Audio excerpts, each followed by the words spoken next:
India Pakistan যুদ্ধ লাগবে? কতগুলি বিষয়ের উপর নির্ভর করে। প্রথমত, নিউক্লিয়ার দুটো পাওয়ারের ভেতরে সরাসরি যুদ্ধ এখন পর্যন্ত পৃথিবীর ইতিহাসে হয়নি। তাই এটা যে যুদ্ধ লাগে সরাসরি, তাহলে এটাই হবে পৃথিবীতে প্রথম। কাশ্মীরে ২৬ জন পর্যটককে হত্যা করেছে সন্ত্রাসীরা। প্রথমেই তীব্র নিন্দা জানাই। সন্ত্রাসের বিরুদ্ধে আমি সারা জীবন সংগ্রাম করে আসছি। তাই যে কোনো রকম সন্ত্রাসী কর্মকাণ্ডকে আমি তীব্রভাবে নিন্দা জানাই। সেটা যে রাজনৈতিক দলই করুক, যেই ধর্মীয় উগ্র গোষ্ঠী করুক, বা যেই ফ্যাসিস্ট গ্রুপই করুক, যারাই করুক, যে কোনো সন্ত্রাসবাদকে আমাদেরকে আনইকুইভোক্যালি, আনরিজার্ভেডলি কন্ডেম জানাতে হবে। আমি কন্ডেম জানাচ্ছি। এর পেছনে এখন পর্যন্ত কাদেরকে আইডেন্টিফাই করা হয়েছে বা কারা এটা দায় স্বীকার করেছে? স্বীকার করেছে রেজিস্ট্যান্স ফ্রন্ট, TRF। তারা 2019-এর আগে খুব একটা পরিচিত ছিল না। এখানে বাসিত নামে একজন এটার ফাউন্ডার ছিল বলে যতটুকু তথ্য পাওয়া যায়। এর অ্যাক্টিভিটিস সম্পর্কে খুব কমই জানা যায়। আমেরিকা এবং ভারতের বিভিন্ন গোয়েন্দা সংস্থা থেকে ধারণা করা হচ্ছে যে এদের অপারেশন পাকিস্তানের ভূখণ্ড থেকে চালানো হয়েছে। সেই ক্ষেত্রে পাকিস্তান যদি সামহাও প্রমাণ হয় যে পাকিস্তান এটাকে ফ্যাসিলিটেট করছে, অথবা পাকিস্তান জেনে শুনে এদেরকে টলারেট করছে, যে তারা জানে তাদের টার্গেট হচ্ছে কাশ্মীরের টেররিস্ট অ্যাক্টিভিটিস চালানো, তাহলে সেখানে পাকিস্তান দায়ী থাকবে। এবং সেই ক্ষেত্রে ভারতের আর্টিকেল 51 ইউনাইটেড নেশনস চার্টারে অনুসারে তার ভিতরে ইউনিল্যাটারাল অ্যাকশন নিতে পারবে ভারত, অর্থাৎ অ্যাটাক করতে পারবে সেখানে তাদের টার্গেটেড অ্যাটাক। কারণ সেখানে দেশের স্বাধীনতা সার্বভৌমত্বের প্রশ্ন আসতে পারে, ভারতের নিজস্ব সিকিউরিটি সভরেনিটির প্রশ্ন আসতে পারে। কিন্তু তা যত দ্রুত সম্ভব সিকিউরিটি কাউন্সিলে নিতে হবে বিষয়টি। তবে দুটো দেশের সরাসরি যুদ্ধ হলে পরিণতি ভয়ঙ্কর হবে। আর্মসের ক্ষেত্রে পাকিস্তানের কম শক্তিশালী দেশ নয়, বেশ শক্তিশালী দেশ। অর্থনীতির অবস্থা যতটা 12টা বেজে থাকুক না কেন। এর ফলে কি হয়েছে? এই কাশ্মীর অ্যাটাকের ফলে কি হয়েছে? 23শে এপ্রিল ভারত পাকিস্তানের সাথে যে একটি পানি চুক্তি আছে, যেটা পৃথিবীতে ইতিহাসে একটি অনন্য সফল পানি চুক্তি, সেটা সাসপেন্ড করেছে, বাতিল করেনি, সাসপেন্ড করেছে 23শে এপ্রিলে এবছর।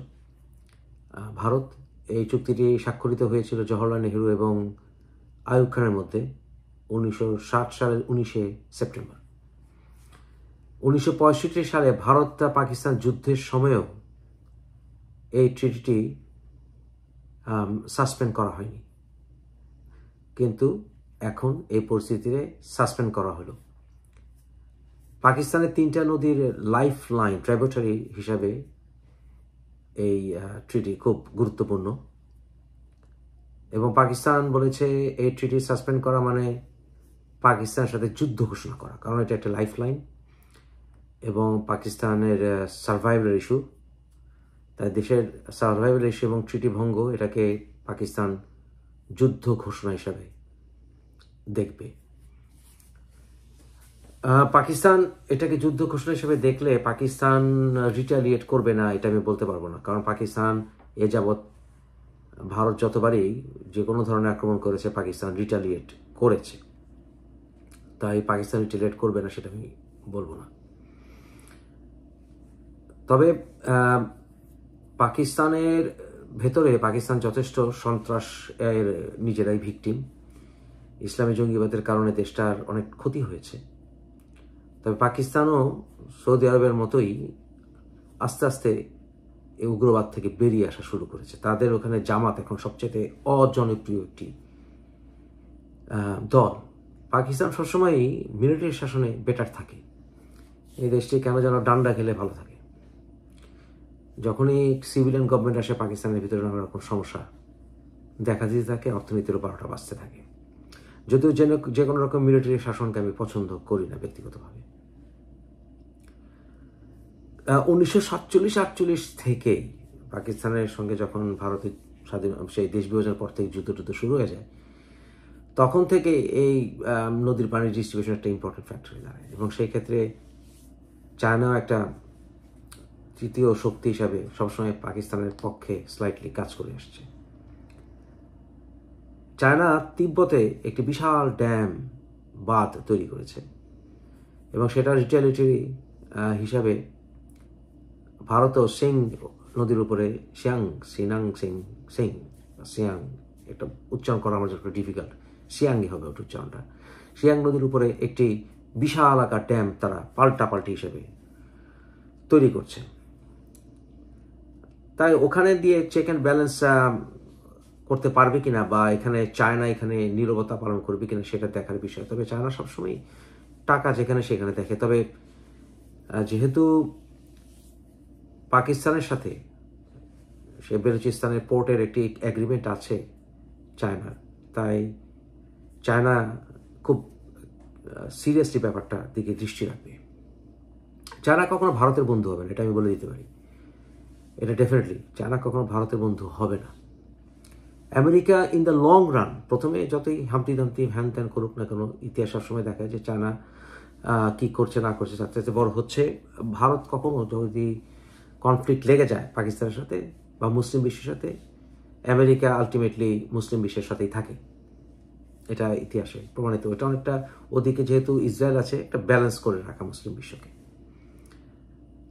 ট্রাম্প অ্যাডমিনিস্ট্রেশন যখন আসে তখন আওয়ামী লীগ এবং অনেকে বলেছিল মুফাসিল ভাই ট্রাম্প আওয়ামী লীগের পক্ষে থাকবে। আপনাদের নিশ্চয়ই মনে আছে সেই ভিডিও আমার, যেখানে আমার ভিডিওতে আমি স্পষ্ট বলেছিলাম আমেরিকার পররাষ্ট্রনীতি কখনো চেঞ্জ হয় না।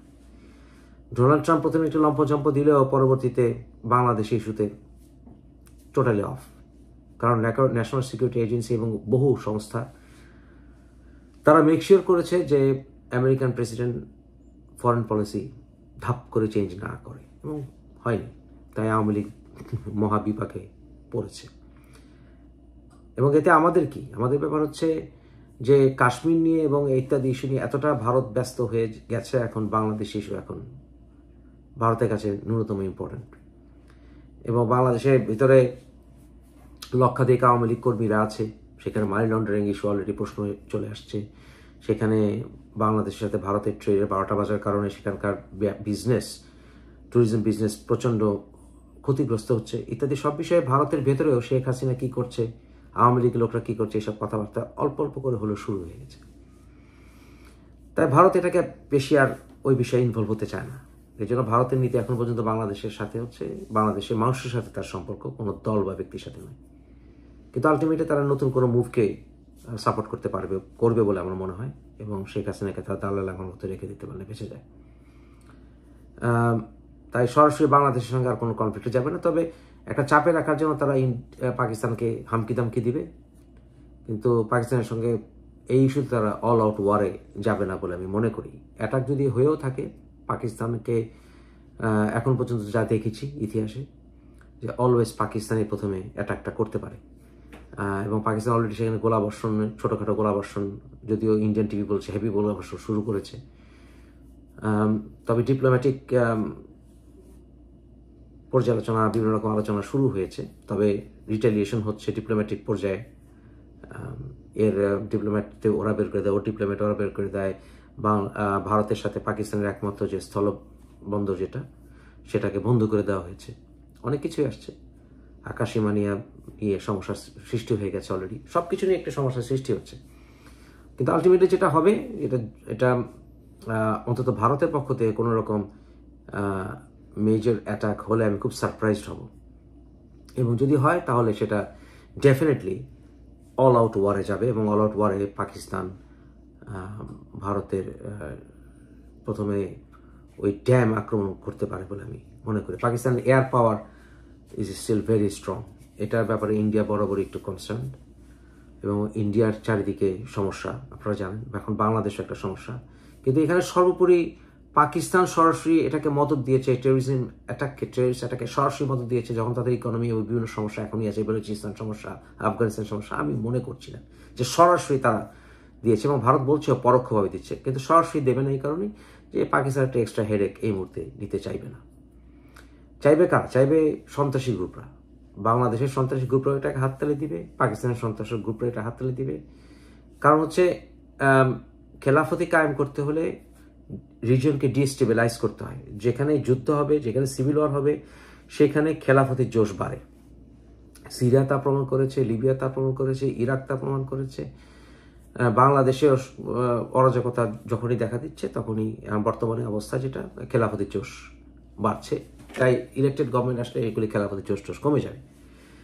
তাই খেলাফতি জোশ বাড়ানোর জন্য ভারতের সঙ্গে যদি পাকিস্তানের একটা যুদ্ধ লাগে, তাহলে খেলাফতি জোশটা বেড়ে যাবে। সেখানে বাংলাদেশও বাড়বে, ভারতের অভ্যন্তরে কিছু বাড়তে পারে, এবং পাকিস্তানেও বাড়বে। সেই খেলাফতি জোশটা বাড়াতে চাচ্ছে মিলিটেন্টরা, এটা আমার মনে হচ্ছে।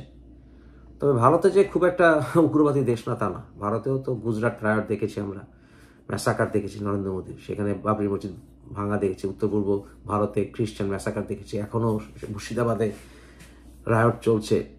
সব কিছু মিলে ভারত যে উগ্রবাদী দেশ না তা তো না। ভারতেও বিজেপির নেতারা, RSSরা কীভাবে কথা বলে এগুলো আমরা জানি, বিশ্ব এখন জানে। ব্রিটেন যে খুব ভালো করেই জানে। ব্রিটেনে কিছুদিন আগে পুলিশ রিপোর্ট এসছে যে সেখানে হিন্দু উগ্রবাদীরা কী করছে, কিভাবে তারা উগ্রবাদ ছড়াচ্ছে, আপনারা জানেন সেটা। সুতরাং সব কিছু মিলে ভারতের পাশে ওয়েস্ট ওয়ার্ল্ড প্রথম দিকে বললেও পরে থাকবে না যদি কোনো যুদ্ধ হয়। কারণ পাকিস্তানের সাথে মধ্যপ্রাচ্যের সম্পর্ক অনেক জোরদার, এখানে বিভিন্ন কারণে। সে পাকিস্তানের আর্মি একটা ইম্পর্টেন্ট বিষয় সেখানে, এবং পুরো মধ্যপ্রাচ্যকে আমেরিকা কখনো দূরে সরিয়ে দেবে না। তো যাই হোক, এনিওয়ে যুদ্ধ না হোক এটা আমরা চাই, এবং যুদ্ধ কখনো কোনো সমস্যার সমাধান করে না। আর নেগোসিয়েশনের মাধ্যমে এই সমস্যার সমাধান হওয়া দরকার। সন্ত্রাস যে ধর্মেরই হোক আমরা কন্ডেম করি, এবং এটা নির্লজ্জ একটি কাজ, কাপুরুষোচিত কাজ যে ট্যুরিস্টদেরকে এভাবে হত্যা করা হয়েছে। ভালো থাকবেন।